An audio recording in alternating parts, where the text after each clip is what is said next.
Step forward. Step forward.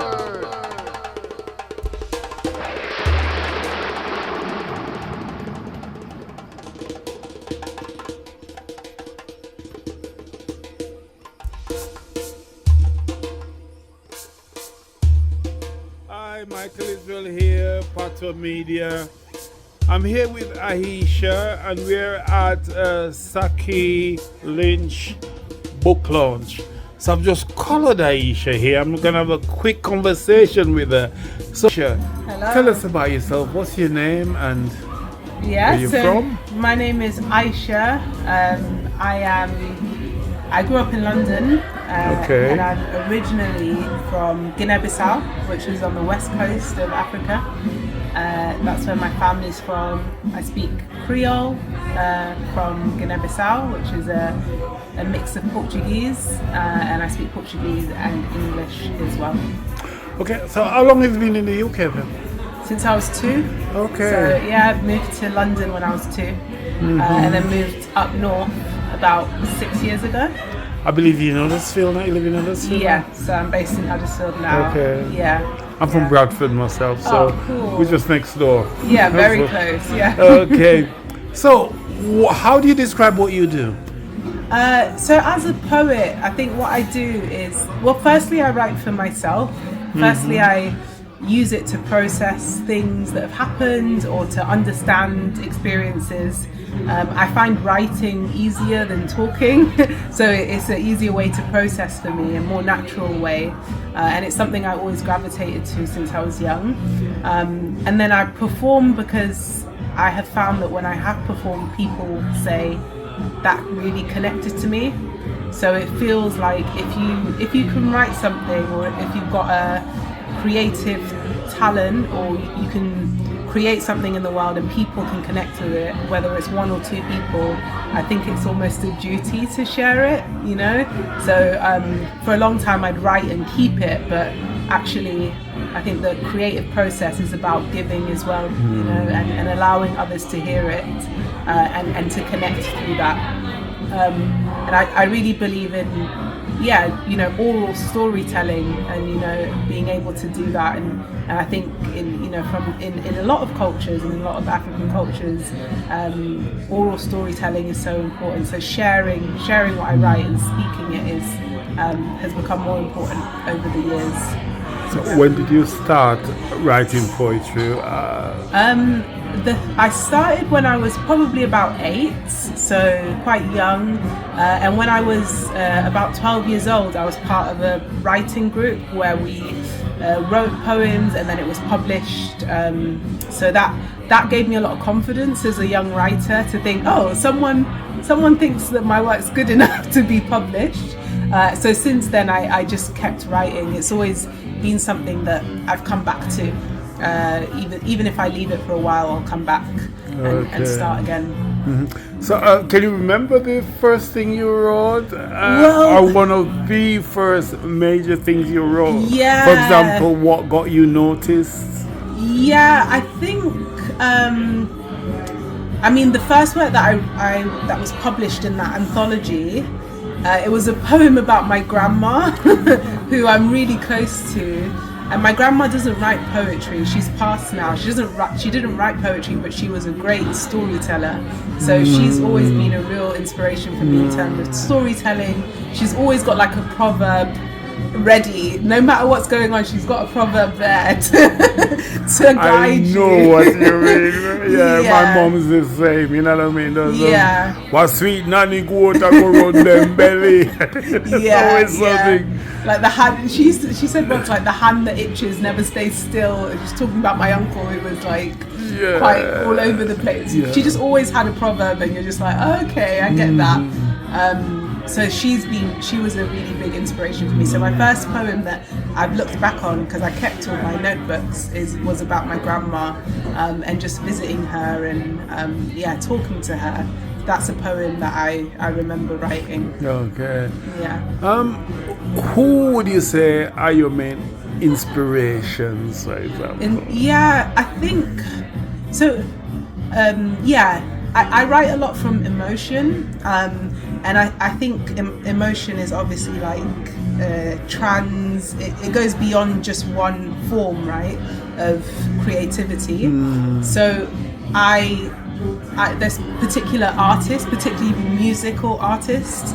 So people like Lauryn Hill, like Lauryn Hill's been someone who I've listened to since I was in my teenage years, and every time I listen to her music, it means something different depending on where I'm at in my life. So that has been really important. More newer like musical artists, people like Cleo Soul. I love her music. I love her connection to spirituality and to God that she speaks about in her music, and is just confident about doing that. I think a lot of artists aren't anymore, confident about speaking about God, or so I love that she does that and is like unapologetic. Who else? I really like Chronix as well, so Chronix's music. I think just like music that feels positive, has a really good message to it, and is true, like the artist is really authentic and is trying to create some good change in the world. So I say those are my three like favorite artists. But yeah, I listen to a lot of Afro beats as well, like that's good. I enjoy that for dancing. And all of these translate to emotion when I'm writing. So I'll get back to the emotion in a second. Do you incorporate music in your poetry or not? I want to. So actually, Sekai, for this love thing which I performed today, Sekai did write or produce some music for it, which was really great. So yeah, I think I want to get into it more, having music as part of my poetry, and I'd like to write to music. So listen to music and then write to it. So that's definitely something I think that's coming. Because that jazz accompaniment that he did, it was really fantastic. It was great. Hope they do a video, hope they release a video of tonight, and I can able to get a copy of it. But anyway, so back to when you say you write from emotion, break that down for me. You write from emotion as opposed to what? Writing from your head or from your heart? How does that I think as opposed to rational things. So I'm more motivated by experiencing something and then wanting to write about it. So the times when I've written the most is, your usual, like if I've gone through heartbreak, or like recently, because my grandma passed away in April, I wrote lots of poems. My condolences, then. may she rest in peace. So I wrote lots of poems then. So I think writing comes from me being, emotionally moved in some way.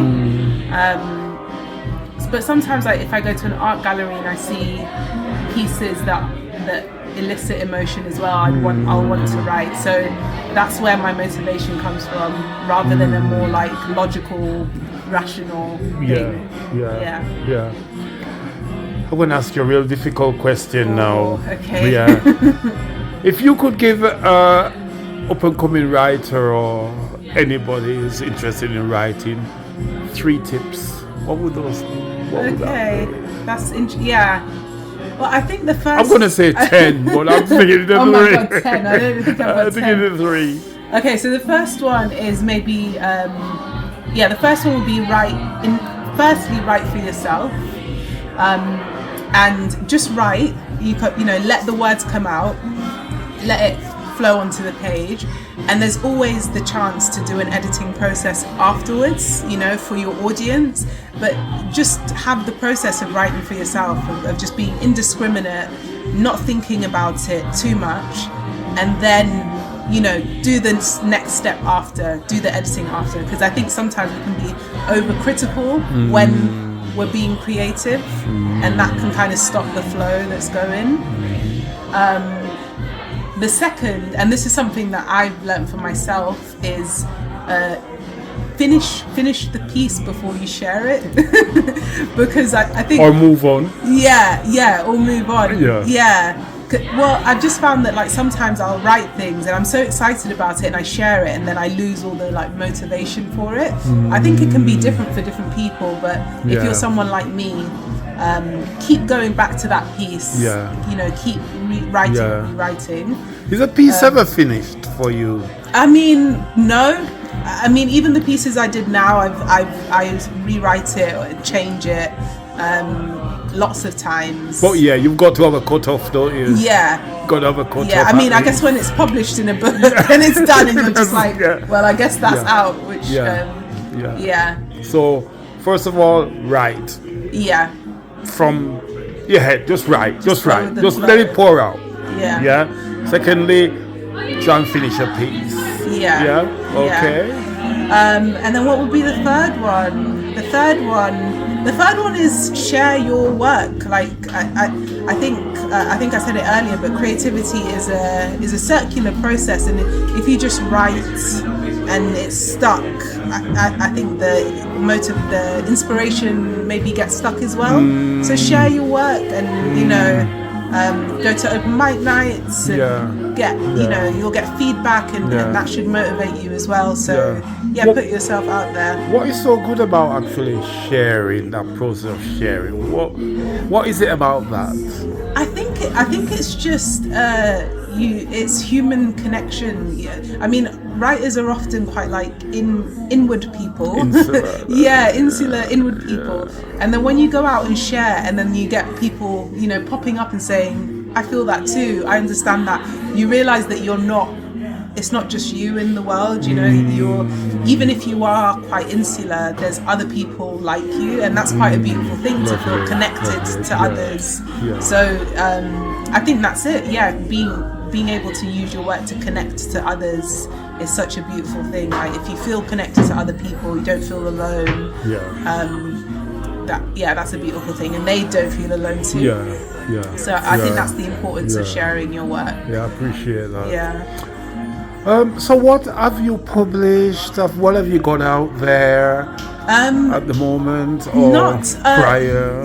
Not loads. I've got a blog that I write on, but I'd say I've not been very consistent with publishing, to be honest. Just recently, my work's been published in a calendar, which is for people in Leeds who've suffered domestic violence, so victims of domestic violence. And there's a poem in there that I published about finding yourself and overcoming kind of childhood traumas. So that's one of the works that I've published. And I've had zines come out where my work's been published, but nowhere else really, other than the blog, and sometimes on my Instagram I'll put poetry as well. Are you open to maybe get a collection out, perhaps? I'd love to, I'd love to. I think I want to keep working. Like you said, poems are never finished, and I feel like I've got a body of work, but it needs editing. It needs polishing off, and then I think when it feels right, I will definitely probably send things out and see if they can get published. Lovely. Before we go, is there a short piece that you could share with us? I'm gonna put you on the spot, perhaps. I mean, maybe I can share like an extract of one of the poems I did today. So this love thing isn't always made of stars and moons. Sometimes she's made of ether. Sometimes she's black as tar and sticks in the throats of those who try to swallow her. This love thing isn't always a symphony of happily ever afters. Sometimes she's an Igbo fable. She flips and turns with paradox and tricks until the tortoise falls from the sky, breaking his back, just to teach us that love has no desire to possess. See, love favors open palms and dies in clenched fists. I love that piece. I wish you could finish, because I actually heard it when I was out there. I thought, wow. Oh, thank you. Yeah, that's wonderful. That's beautiful. So, if you want to get in touch with you and find your stuff, what's your blog and podcast? I think maybe the place that I update the most is Instagram. So I put poetry on there, and that's Sol, so SOL .Aicha, AICHA. So that's my Instagram, where I put poetry. and would like to put more. So that would probably be the best place to Yeah. go. And I do have a link to my blog there as well. Yeah. Okay. Yeah. Aisha, thank you so much for taking the time out. Thank you so You're much. wonderful tonight. Thank And I look forward to hearing some stuff from you. Thank you so much for taking the time Thank out you for so Patois much. Media. Thank you. Thank you. Step forward.